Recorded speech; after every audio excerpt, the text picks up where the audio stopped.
मेरे नाल खुदकशी या मेरी मौत शिकार हुई ये जिम्मेदार थोड़े रनाले दे लेफ्ट वाले यानी वापदार होंगे क्योंकि मेरे तो 2 साल का मीटर ही नहीं, मेरा कनैक्शन ही नहीं।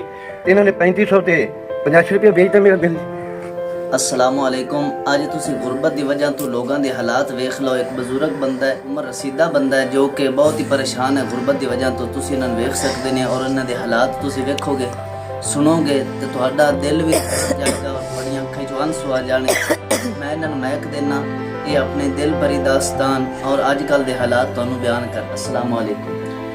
वालेकुम जी इन्होंने दसो की हालात हैं अजकल हालात ने जनाब सन अपना मेरा 2 साल गुजर गए ना मीटर पट्टे। पहले हालात तो मेरे ये हैं जी 2 साल पहले मीटर पट्टे हो गए वापदा है नाल 12 मंडा लोग गल कर रहे हैं। मेरा नाम मोहम्मद अब्दुल्ला वाला है जी जनाब। मीटर पट्टे को तकरीबन 2 साल हो गए सामने ये थोड़े सामने भी इन्हें का तेरा हिसाब क्लियर हो गया। इन्हें का एक ने जमा करा के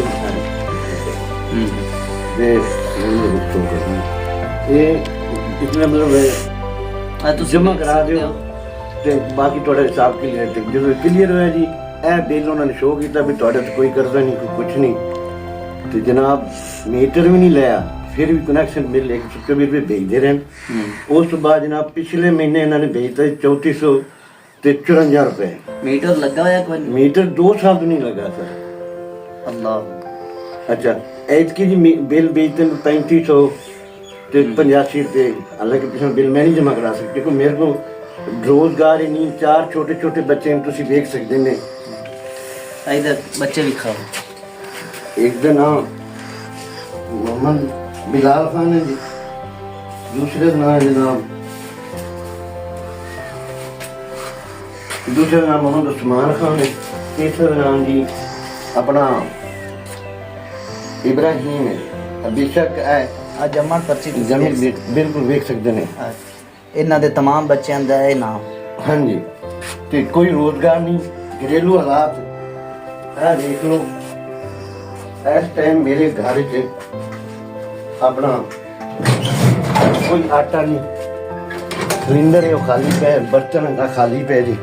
कभी कोई रोटी भेजता है कभी कोई भेजता है रोटी। जनाब बाहर हालात वेखो घर दे जनाब पीने वास्ते पानी दस्तियाब नहीं जनाब। घर के अगू 4 दीवारी नहीं, कोई नलका या हैडपम्प वगैरह नहीं ना मोटर है। यह थले देखो जितने पानी की गुंजाइश नहीं कि एक जेड़ा मिट्टी सटा सकें सर। ये मरीम नवाज शरीफ साहब तो मेरी अपील है दरखास्त है कि मेहरबानी करें नजरसानी करें। अगर मेरे ना खुदकशी या मेरी मौत शिकार हुई तो ये जिम्मेदार थोड़े रनाले दे लेफ्ट वाले यानी वापदार होंगे क्योंकि मेरे तो 2 साल का मीटर ही नहीं, मेरा कनैक्शन ही नहीं। तो इन्होंने 3500 ते 85 रुपये भेजता मेरा बिल। कुछ खौफ खुदा करन कुछ अल्लाह तो डरो। तो जनाब आ थोड़े सामने ए देख सकते हैं घर के हालात। कोई पानी या कोई इंतजाम नहीं, कोई नलका नहीं। मैं दूसरे नंबर पर दूसरी दरखास्त में ये करांगा जनाब जिला पंजाब ना कि मैं 1985 तो दफ्तर रोजगार से बज के क्योंकि रिश्वत वास्ते मेरे को पैसे नहीं थे जेड़े कि मैं रजिस्ट्रेशन कराइया या दरखास्त दी वो नंबर मेरे को मौजूद हैं। तुसी वो समाप्त कर लो देख लो कि केड़े रजिस्ट्रेशन नंबर। हालांकि सदर पाकिस्तान जनरल ज़ियाउल साहब में रजिस्ट्रेशन कराई थी बिना ऐवान सदर जो मैंने जवाब आया थी।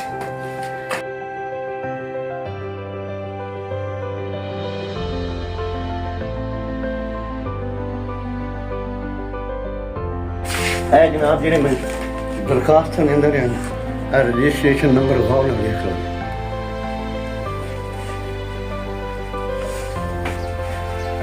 थले रजिस्ट्रेशन नंबर सारा कुछ है। तो यह जनाब दफ्तर रोजगार मेरे को वेख लो सारे कार्ड पे कहीं सुनाई नहीं हुई। इतना नहीं कि मेरा बच्चा इस टाइम एक छोटा बच्चा है बिलाल नामी, वो नामी जमात है लेकिन उसने बच्चे स्कूल छड्डते कि न खर्चा फोन ना करते हो उसकी वजह तो ਇਹ ਮੇਰੇ ਬੱਚੇ ਜਿਹੜੇ ਛੋਟੇ ਛੋਟੇ, ਤੁਸੀਂ ਮੇਰੇ ਆਪਣੇ ਹਾਲਾਤ ਵੇਖ ਰਹੇ ਨੇ ਕਿ ਮੇਰੇ ਹਾਲਾਤ ਕੀ ਬੀਤੇ ਕਿ मैं उम्र ਦੇ कम ਇਹ देखो जी मेरा बीमार इतना आप खुद हाँ कि मैं चल नहीं सकता, पैरा मेरा सोजन वेखो। तो रोज़ अगर चलो दिहाड़ी करता था, रीत काम करता था, अपने बच्चों ने पेट मार रहा था, लेकिन वो मेरे पड़ोस वाले कभी कोई रोटी देता है, कभी कोई रोटी देता है। तो मैं गुजारिश कराँगा वज़ीर आला पंजाब ने कि साढ़े दिन दसा नहीं कर, मेहरबानी अगर ठीक है जी सुनेंगे साढ़ा का मैं अपील करना अगे फिर अल्लाह ताला के सामने हो तो फिर अदालत होनी कि अगर उमर ने फरमाया कि दरिया नील के किनारे अगर कुत्ता भूखा मार गया तो मैं पूछागा कि अगर उमर के दौर कुत्ता को भूखा मार गया तो असं इंसान हो के मैं 1985 तो लैके उनके नौकरों की कोशिश की थी। उस बाद इस टाइम बिल मेरे मेरे जुल्म कर थोड़े वापस आए और देख थोड़े सामने दिखाया थोड़ा मेरा हिसाब की कुछ भी थे ऐतकी न भेजते जी 3550 बिल, मैं रोजगार नहीं, मेरे घर आटा नहीं, 2 साल मेरा मीटर नहीं, 2 साल तो मैं बिजली थोड़े सामने नहीं चला रहा। तो फिर भी उन्होंने इतने बिल क्यों भेज दें बिजली इतने बिल इतने थे। ये जनाब तुम आप नोटिस लो, मेहरबानी करो, मैं बड़ा गरीब हाँ, बड़ा मस्कीन है, छोटे छोटे 4 बच्चे, घरेलू हालात आ थोड़े सामने घर वेख लिया तुम कि मेरे घर ना नलका है ना पानी का इंतजाम है, हालांकि घर के खड्डे अगो 4 दीवारी वो बना खाती। तो इतना मेरे को इस टाइम मैं ये नहीं कर सकता मैं किलो दूध लैके बच्चे ने चाह मिला पका के पिला सकता, क्योंकि पहले मैं दिहाड़ी कर लें या नौकरी करता था रेस के लाभ, लेकिन हूँ मैं कर नहीं सकता।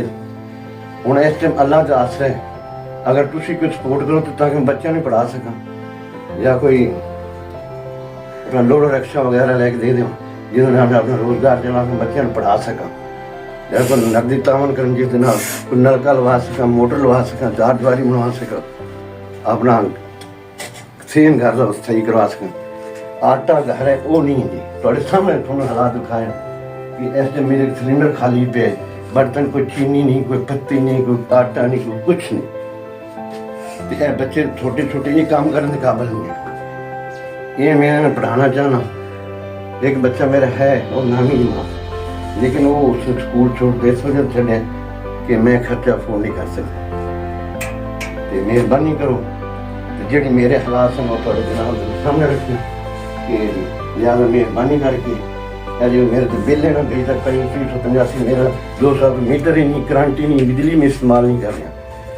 तो खुद नोटिस लो जी यार, मेहरबानी शुक्रिया, अल्लाह तुम सलामत रखे जी। ये मेरी दास्तान सी जी थोड़ी मैं भाई अपील करके तो पहुँचाना चाहना था।